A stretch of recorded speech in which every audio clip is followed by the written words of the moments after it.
স্বাধীনতা দিৱসৰ প্ৰাকখনত নাজিৰাৰ এদল যুৱকৰ বিশেষ ব্যতিক্ৰমী কাৰ্যসূচী আপোনালোকক মই দেখাবলৈ নিজেও গৌৰৱ অনুভৱ কৰিছোঁ, সুখী অনুভৱ কৰিছোঁ। যিহেতু বৰ্তমান সময়ত ৭৯তম স্বাধীনতা দিৱস উদযাপন কৰা হ'ব আৰু তাৰ প্ৰাকক্ষণত আমাৰ নাজিৰাৰ এদল যুৱকে, প্ৰতিভাৱান যুৱকে তেওঁলোকে নাজিৰা নগৰৰ মাজমজিয়াত দেৱালয়ত তেওঁলোকে চিত্ৰ অংকন কৰিছে আৰু আপোনালোকে চিত্ৰ নিশ্চয় বুজিছে। বায়ুসেনা, নৌসেনা আৰু স্থলসেনা এই সামৰিক শক্তিটো, আমাৰ দেশৰ সামৰিক শক্তিটোক তেওঁলোকে ইয়াত উপস্থাপন কৰিছে আৰু উপস্থাপন কৰি যিহেতু এই ৭৮টা বছৰত ভাৰতবৰ্ষ স্বাধীন, ব্ৰিটিছৰ উপনিৱেশিক শাসনৰ পৰা স্বাধীন হোৱাৰ পাছত কিদৰে আচলতে শক্তিশালী হৈ উঠিলে, অৰ্থনৈতিকভাৱেই হওক বা সামৰিক ক্ষেত্ৰতে হওক, কিদৰে শক্তিশালী হৈ উঠিলে আৰু সমগ্ৰ বিশ্বৰ ভিতৰতে এটা বিশেষ শক্তি হিচাপে চিনাকি দিবলৈ সক্ষম হৈছে। আৰু এইখন দেশৰে নাগৰিক হিচাপে আমি গৌৰৱ অনুভৱ কৰোঁ। আৰু আমাৰ স্বাধীনতা দিৱস হিচাপে ১৫ আগষ্ট উদযাপন কৰা হয়। ১৫ আগষ্ট দিনটো দেশৰ প্ৰতিজন নাগৰিকৰ বাবে বিশেষ ব্যতিক্ৰম হৈ পৰে। আৰু এই দিনটোৰ প্ৰাকখনত নাজিৰাৰ এদল যুৱকে বিশেষভাৱে তেওঁলোকে আৰ্ট কৰি, চিত্ৰ অংকন কৰি, দেৱালয়ত চিত্ৰ অংকন কৰি তেওঁলোকে নিজৰ বহুমূলীয়া কামৰ মাজতে এইদৰে কিন্তু চিত্ৰ অংকন কৰি দেশৰ সৈনিকসকলক সন্মান জনোৱা দেখিবলৈ পোৱা গৈছে। এই পৰিৱেশ মই বৰ্তমান সময়ত আপোনালোকক নাজিৰাৰ পৰা দেখাইছোঁ আৰু যুৱককেইজন বৰ্তমান সময়ত চিত্ৰ অংকন কৰাত ব্যস্ত হৈ আছে। আমি কিছুমান বাতৰি বা প্ৰতিবেদন আপোনালোকক এইধৰণে দেখাবলৈ চেষ্টা কৰোঁ।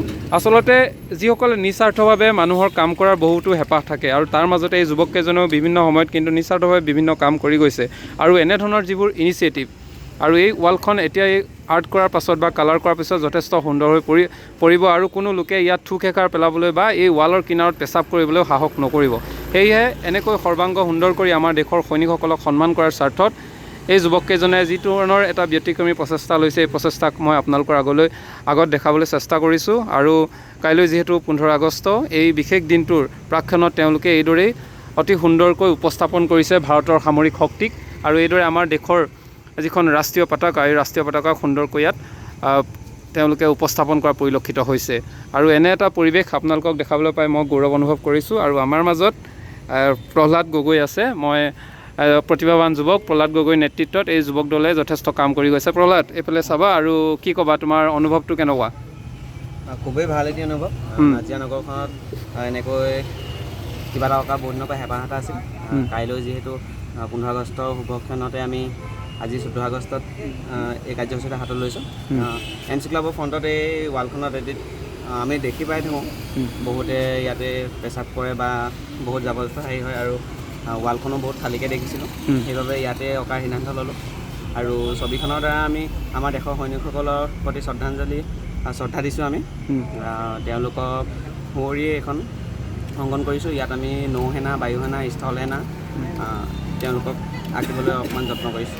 ঠিক আছে, থেংক ইউ। আমিও ধন্যবাদ জনাইছোঁ এনেধৰণৰ ইনিচিয়েটিভ যি প্ৰহ্লাদহঁতে লৈছে।